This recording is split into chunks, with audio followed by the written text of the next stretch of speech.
À l'issue des élections européennes, l'Europe, sous le choc de la montée des partis populistes et europhobes, des figures extrémistes se sont imposées, mais elles ne sont pas toutes prêtes à s'unir dans le futur Parlement.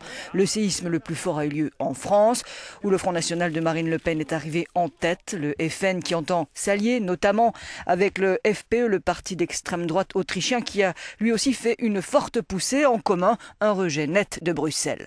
Ils ne veulent plus être dirigés du dehors, se soumettre à des lois qu'il n'a pas votées ni obéir à des commissaires qui ne se sont pas soumis à la légitimité du suffrage universel.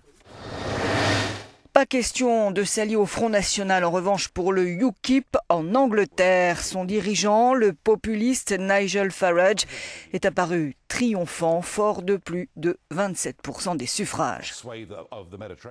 Mon rêve est devenu réalité, dit-il ici. Malgré les attaques que nous avons subies ces dernières semaines, les Britanniques ont tenu bon, ils ont soutenu le UKIP et nous avons gagné une élection nationale. Je suis sur la Lune.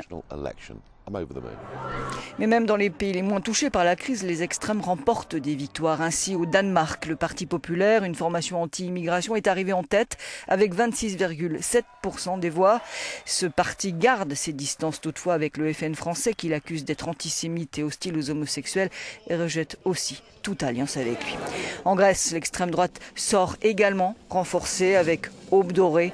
Et pour la première fois, des néo-nazis vont faire leur entrée au Parlement européen.